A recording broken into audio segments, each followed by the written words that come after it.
गाणं दिले तू मला मालिकेच्या आजच्या भागामध्ये आपण पाहणार आहोत की इकडे आता पद्मा आणि ऊर्जा हे दोघंही जण बाहेर असतात आणि त्याच वेळेला दोघांची चर्चा सुरू असते. तर दोघांच्याही चर्चेमध्ये विषय हाच असतो की हुडपुट्टे साहेबांनी अजूनही कसा काही खरा मारेकरी शोधून काढला नाही.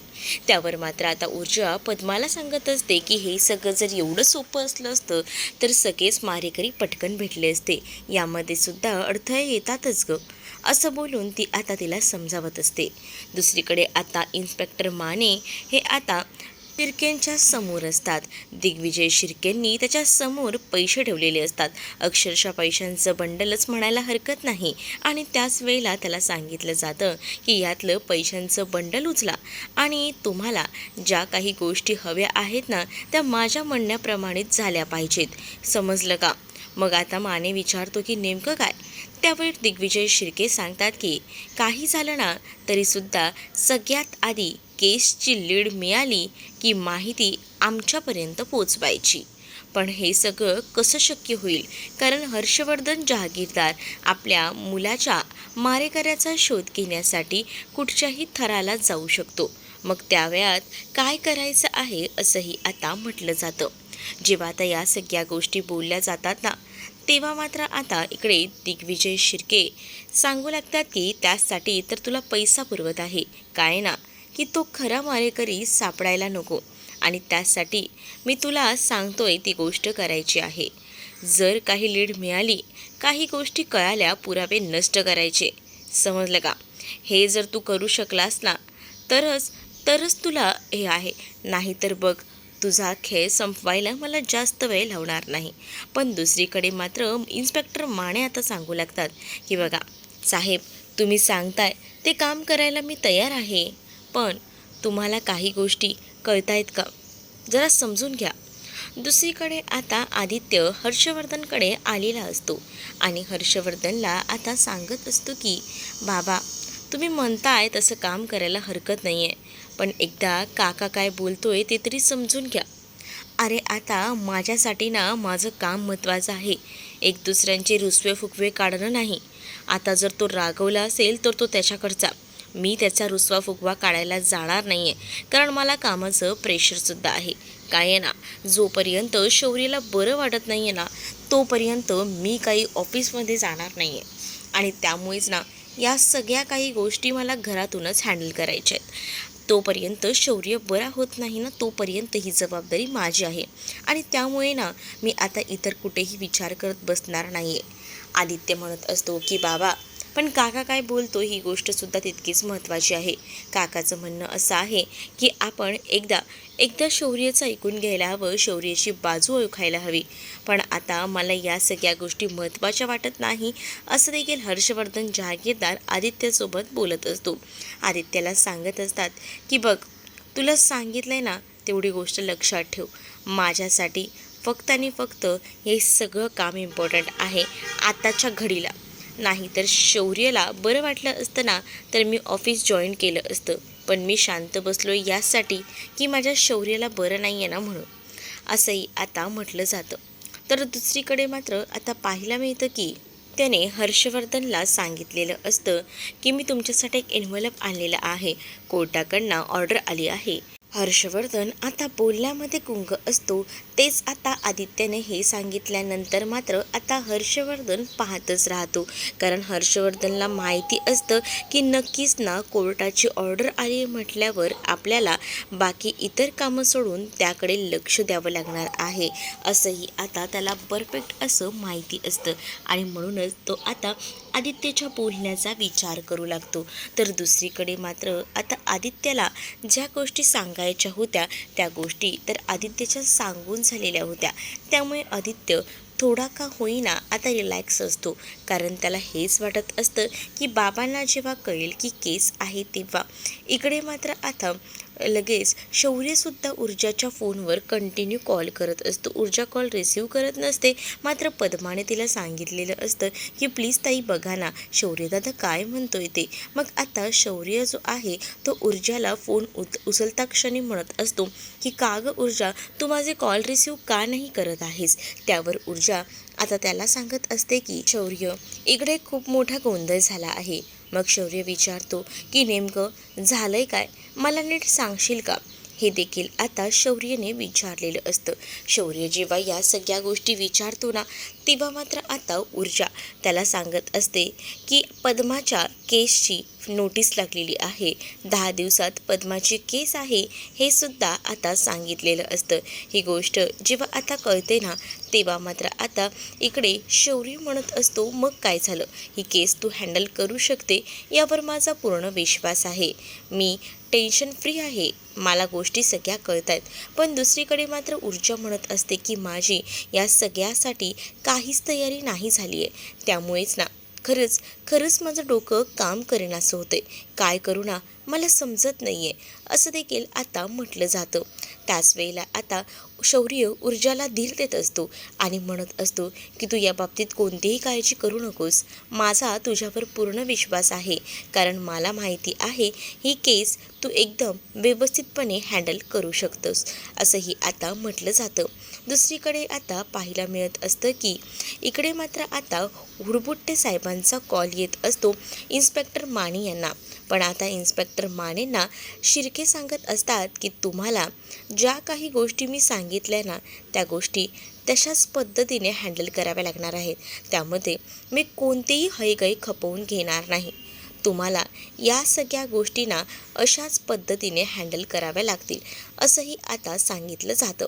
आणि तुम्हाला पैसे दिलेत ना, तर तुम्हाला एक गोष्ट सांगतो की ऊर्जा शिंदेवर जी गोळी रोखली गेली होती, त्याचा खरा मास्टर माइंड जो आहे ना, तो माझा मुलगा, म्हणजेच माझ्या मुलाने ही सुपारी घेतली होती आणि त्यानेच हे सगळं काही केलं आहे. मग आता विक्रांतचं नाव जर तुम्हाला, मला आणि विक्रांतला ह्या तिघांमध्येच आहे, बाकी कोणालाही याबद्दल कानोकान खबर नाही. आणि जर ही गोष्ट बाहेर गेली तर माने, तुम्हाला माहिती आहे की मी काय करू शकतो.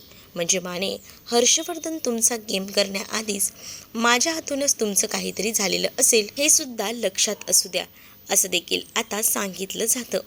जेव्हा आता या सगळ्या गोष्टी सांगितल्या जातात ना, तेव्हा मात्र आता खूप मोठा धक्का जो काही आहे तो मानेला बसलेला असतो. माने आता विचारच करत राहतो, त्याला समजतच नसतं की काय बोलावं, काय रिॲक्ट करावं.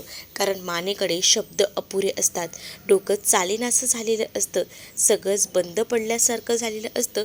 आणि मानेला आता काही झालं तरीसुद्धा शिर्केंचं ऐकावं लागणारच असतं, दुसरा काही ऑप्शन उरलेलाच नसतो. आणि त्यामुळे दुसरीकडे आता आदित्यने हर्षवर्धनला सांगितलेलं असतं की तुम्हाला 10 दिवसानंतर केस आहे. मग आता लगेचच त्या सगळ्या काही गोष्टी बघितल्यानंतर तोही विचार करतो की खरंच 10 दिवसानंतर केस आहे का? काही झालं तरीसुद्धा ही केस आहे ना, ऊर्जा शिंदेला मी जिंकू देणार नाही आहे. 10 दिवस ऊर्जा शिंदे तुझ्यासाठी हे खूप जास्त महत्त्वाचे आहेत, पण या 10 दिवसात तुझी कशी वाट लावतो ना ते तू बघ, असंही आता म्हटलं जात असतं. या सगळ्या काही ज्या गोष्टी असतात ना, त्या खूपच जास्त भयानक अशा असतात आणि त्या सगळ्या गोष्टी तो आता एक एक करून सांगत असतो. दुसरीकडे मात्र आता पाहायला मिळत असतं की इकडे शिर्केंनी डायरेक्टली सांगितलेलं असतं की ही सगळी गोष्ट आपल्यातच आहे, जर ही गोष्ट बाहेर गेली तर मी समजून जाईन की काय आहे आणि काय नाही ते. त्यामुळे हे पैसे उचलायचे आणि सगळं काम माझ्या बाजूने करायचं. म्हणजेच काय ना, की सगळ्या काही गोष्टी आम्ही म्हणू तशाच करायच्या, त्यामध्ये कोणतेही बदल, कोणत्याही गोष्टी खपवून घेणार नाही, असं सुद्धा आता सांगण्यात येतं. जेव्हा या सगळ्या गोष्टी सांगितल्या जातात ना, तेव्हा मात्र आता इकडे मानेंना काही झालं तरीसुद्धा ऐकावंच लागणार असतं शिर्केंचं. दुसरा काही ऑप्शनच आता उरलेला नसतो आणि त्यामुळे आता मानेला शांत राहून या सगळ्या गोष्टी ऐकाव्या लागतात. जरी आता हर्षवर्धनने प्रेशराईज केलं तरी माझ्या बाजूनं बोलायचं, कारण माझ्याशिवाय इतर तुला कोणीही काही सांगितलेलं नाही आहे. हे पैसे उचलायचे आणि सगळे पुरावे नष्ट करायचे, ही गोष्ट डायरेक्टली आता सांगून टाकलेली असते. आणि ह्या सगळ्या गोष्टी आता जेव्हा सांगितल्या जातात तेव्हा मात्र आता इकडे मानेलासुद्धा खूपच आनंद वाटत असतो आणि तो सुद्धा आता ते लगेच पैसे घेतो आणि खुश होतो. तेवढ्यातच हुडबुट्टे साहेबांचा कॉल त्याच्या फोनवर येत असतो. पण दुसरीकडे मात्र आता पाहायला मिळत असतं की इकडे पूर्वा तिच्या कामासाठी बाहेर पडत असते.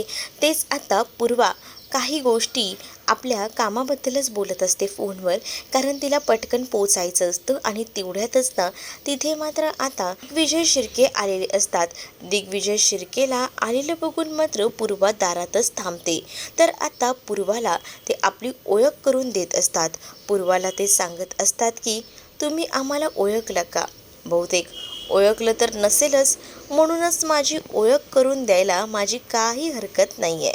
ते काय ना, मी दिग्विजय शिर्के, आणि त्याचसोबत मला जरा तुमच्याशी बोलायचं आहे आणि त्याचसाठी मी इथपर्यंत आलो आहे. ही गोष्ट आता सांगितली जाते. आणि जेव्हा या सगळ्या काही गोष्टी सांगितल्या जातात ना, तेव्हा मात्र आता येताना एक मिठाईचा बॉक्स आणलेला असतो. आणि तो मिठाईचा बॉक्सच ना ते आता समोर ठेवतात.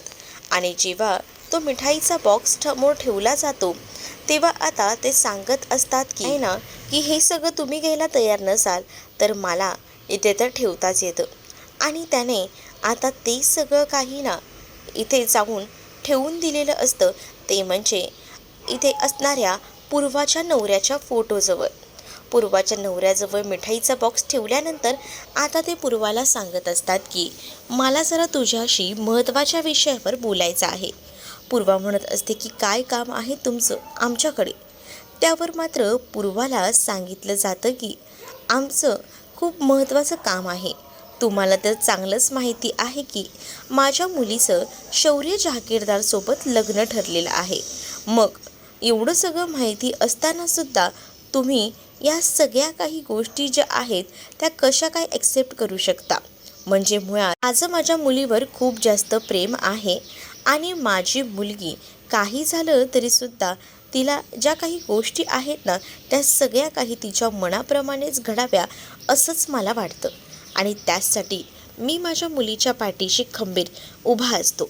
आणि मला असंच वाटतं की तुमच्या नवऱ्याचं सुद्धा तुमच्या मुलीवर प्रेम असेलच. मुद्द्याचं बोलवा दिग्विजय शिर्के, असं देखील आता पूर्वा बोलत असते.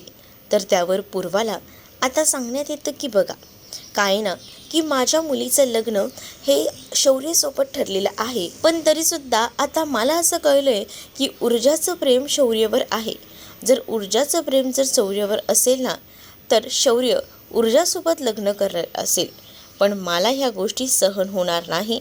कारण काही झालं ना तरीसुद्धा मी तुम्हाला एक गोष्ट पूर्ण खात्रीशीर सांगतो की ऊर्जाचं लग्न हे जरी तुम्ही ठरवलेलं असलं तरीसुद्धा अर्पिताचं लग्नही मी ठरवलं आहे. त्यामुळे अर्पिताला जर माझ्या लग्न करायचं असेल तर मी तिला काही झालं तरी अडवणार नाही. तिला जर तिच्या नवरा मनाप्रमाणे करायचं असेल तर मीच तुम्हाला विनंती करायला आलो आहे की तुम्ही या सगळ्यातून तुमच्या मुलीला मागे घ्या. आणि जेव्हा माझ्या मुलीचा 2दा साखरपुडा पोस्टपोन झाला होता ना, तेव्हा तिच्या चेहऱ्यावरचं दुःख या सगळ्या काही गोष्टी ना मी जवळून पाहिल्या होत्या. आणि आता जेव्हा तिला समजेल ना की तिला खूप जास्त त्रास होतोय, म्हणजेच तिला आता जेव्हा या गोष्टी कळतील की तिचं लग्न मोडलंय, तेव्हा ती स्वतःला खूपच जास्त त्रास करून घेणार आहे. आणि या सगळ्या गोष्टी मला नको आहेत. आणि म्हणूनच मी तुला सांगतोय की तू ह्या सगळ्या गोष्टींमधून मार्ग काढ आणि तुझ्या मुलीचं लग्न काही झालं तरी शौर्यसोबत होऊ देऊ नकोस. देखील शिर्के आता बोलू लागतात. शिर्के जेव्हा या सगळ्या गोष्टी बोलतात तेव्हा मात्र आता इकडे असणारी ही पूर्वा म्हणत असते की तुम्ही ज्या काही गोष्टी बोलताय ना त्या न पटण्यासारख्या आहेत. मुळात आहेत ना, तुम्ही ज्या काही गोष्टी माझ्यावर लादताय ते माझ्याच्याने शक्य नाही आहे. आणि राहिली गोष्टी तुम्ही माझ्यासमोर हात जोडताय त्याची, म्हणजेच तुम्ही माझ्यासमोर हात जोडताय त्यामध्ये सुद्धा तुमची सत्तेसमोरची हाव दिसते. म्हणजे तुम्हाला ना तुमच्या मुलीबद्दल काही वाटत नाही आहे. आतासुद्धा तुमच्या डोळ्यात तुमच्या चेहऱ्यावर सत्तेची हाव दिसते आणि म्हणूनच तुम्हाला हे लग्न करायचं आहे. पण लक्षात असू द्या, हे लग्न करण्याआधी एक गोष्ट डोक्यात फिट ठेवा की काय आहे ना, की तुम्ही जसं म्हणताय की माझ्या मुलीला शौर्यसोबत लग्न करायचं आहे की नाही हा प्रश्न माहिती आहे मला. पण मीच तुम्हाला सांगू का की माझ्या मुलीला मुळात लग्नच करायचं नाही आहे शौर्यसोबत. म्हणजे शौर्य आणि ऊर्जा या दोघांचे एकमेकांवर प्रेम असलं तरीसुद्धा काही गोष्टी आहेत ना त्या जरा वेगळ्या आहेत. म्हणजेच माझी मुलगी स्वतःहूनच शौर्यसोबत लग्नाला तयार नाही आहे. त्यामुळे तुम्ही मला काही गोष्टी सांगून या सगळ्या गोष्टी लादू शकत नाही. जे काही फायनल आहे, जे काही खरं आहे ते मी तुम्हाला सांगितले. मग त्यावर मात्र आता इकडे असणारा शिर्के म्हणतो की ठीक आहे, जर असं असेल तर चांगलीच गोष्ट आहे. पण या सगळ्या गोष्टी जर वेगळ्या पद्धतीने होत असतील तर मला काहीच हे नाही. जर तुमची मुलगी या सगळ्याला मान्यता देणार नसेल तर तुमच्या मुलीचं आणि शौर्याचं लग्न होणार नाही. यात मला आता समजून गेलेलं आहे की या सगळ्यात लग्न होईल ते माझ्या मुलीचं आणि शौर्याचं. या सगळ्यात मी ठीक आहे, तुम्ही म्हणताय ना त्या पद्धतीने आता या सगळ्या गोष्टी होऊ देत. मग आता जेव्हा शिर्के ह्या सगळ्या गोष्टी बोलून निघत असतो तेव्हा मात्र आता त्याला जाऊ द्यायचं नाही या सगळ्या गोष्टी बरोबर पूर्वाला माहिती होत्या. कारण पूर्वाला ना जरी शिर्के स्वतःचं सगळं बोलून बसलेला असला तरीसुद्धा त्या सगळ्या गोष्टी तिला ह्यालासुद्धा कानावर घालायच्या होत्या. म्हणूनच आता ती म्हणत असते की तुम्हाला जे बोलायचं होतं ते तुमचं बोलून झालं आहे, पण मला काय बोलायचं आहे ना ते नीट ऐकून घ्या. मग आता काय बोलायचं आहे त्याच वेळेला ना हे बघा, आत्ता ज्या पद्धतीने मी तुम्हाला सांगितलं की माझ्या मुलीला खरं तर शौर्यसोबत लग्न करायचं नाही आहे हा विचार बदलूही शकतो. आणि जेव्हा माझ्या मुलीचा विचार बदलला गेला, जर तिला वाटलं की नाही ह्या सगळ्यामध्ये जर तिला शौर्यासोबत लग्न करावंसं वाटलं तर त्या सगळ्या निर्णयाला मी तिच्या पाठीशी असेन. म्हणजे जर तिने निर्णय बदलला तर तुम्हीसुद्धा लग्नाला होकार देणार का, असं आता शिर्के विचारतात. त्यावर पूर्वा सांगत असते की हो, मी लग्नाला होकार देणार. त्यावेळेला मी काहीसुद्धा ऐकणार नाही, कारण मला माझ्या मुलीचं सुख महत्त्वाचं वाटतं. या सगळ्याच्या मागे तुम्ही ना तुमच्या मुलीचं सुख नाही बघत आहात. तुम्हाला तुमच्या जी काही सत्ता आहे त्याची हाव आहे आणि त्याचसाठी तुम्ही हे सगळं करताय. पण उद्या सकाळी जर माझ्या मुलीचा विचार बदलला तर मी तिच्या कायम पाठीशी उभी असेल, असं देखील पूर्वा आता फायनली इथे मात्र त्या शिर्केंना सांगू लागते.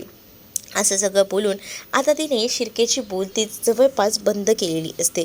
शिर्केच्या तोंडात ना आता शब्द फुटत नसतात, कारण तो ज्या गोष्टीसाठी आलेला होता त्या गोष्टीवरनं त्याला असं वाटत असतं की आपण जर सांगितलं तर नक्कीच आहे ना आपल्या सगळ्या गोष्टी ज्या आहेत त्या ऐकल्या जातील. पण नाही, इकडे तर आता भलतंच सगळं काही होत असतं. त्यामुळे आता नुसता शिर्केंचा राग होत असतो, कारण शिर्केने ठरवलेलं असतं की आपल्या मुलीसाठी आपण नाही करत आहे, त्यांना फक्त सत्ता महत्त्वाची असते. पण दुसरीकडे आता ऊर्जाने या सगळ्या गोष्टी शौर्यला विचारलेल्या असतात की केसचा निकाल आहे, आता 10 दिवसानंतर ही केस आहे, पण मुळात आहे ना माझ्याकडे सध्या तरी काहीच नाही आहे पुरावे असे, आणि या सगळ्यात तू मला मदत करणार आहेस का हे सुद्धा आता विचारलेलं असतं. मग या सगळ्यात जर मदत करणार असशील तर प्लीज तू कोर्टामध्ये साक्ष द्यायला येशील का, हेही विचारलेलं असतं. मग आता शौर्य म्हणत असतो की तू मला असं का विचारतेस, तुला मी तेव्हाही सांगितलेलं होतं की मी तुझ्या पाठीशी आहे म्हणजे आहे. तो विचार माझा कधीही बदलणार नाही. मी तुझी साथ द्यायला कोर्टात साक्ष द्यायला येईनच, असंही आता शौर्यने म्हटलेलं असतं. मग आता शौर्यने या सगळ्या गोष्टी बोलल्यानंतर मात्र इकडे आता ऊर्जा म्हणत असते की आपल्याला सत्याच्या बाजूने उभं राहायचं आहे, तुला माझी साथ द्यायची असं नाही. सगळं काही सत्य आहे तेच कोर्टामध्ये सांगायचं आहे. शौर्य म्हणतो की हो, मी त्या सगळ्यासाठी तयार आहे, मी कुठे नाही म्हटलोय, हे देखील आता त्याने म्हटलेलं असतं. त्यामुळे ऊर्जाला खूपच छान वाटत असतं. पुढील भागामध्ये पाहायला मिळतं की दुसरीकडे आपल्याला आता पाहायला मिळत असतं की शौर्यला पूर्वा विचारत असते की तू खरंच ऊर्जाच्या प्रेमात आहे का. तो म्हणतो की तुम्हाला अजूनही शंका आहे का काकू, मी खरंच ऊर्जावर मनापासून प्रेम करतो, खरंच सांगतोय मी. आणि त्याच वेळेला मी या सगळ्या गोष्टीवर विश्वास कसा ठेवू. हो, तू जर लग्न करणार आहेस का ऊर्जासोबत, त्यावर आता तो तयार असतो पण ऊर्जा तयार नसते. पण त्याच वेळेला पूर्वा ऊर्जाला म्हणत असते की तुझ्या वडिलांच्या ज्या काही गोष्टी झाल्या आहेत त्या मृत्यूला हर्षवर्धन जागीरदार जबाबदार आहे असं बोलते, म्हणून तू लग्नाला तयार होत नाही आहे. म्हणून तू तयार होत नाही आहेस. पण जेव्हा मी तुला सांगेन की या सगळ्यामध्ये ह्याच्या म्हणजेच हर्षवर्धनची काहीच चूक नव्हती, तर तू या लग्नासाठी तयार होणार का?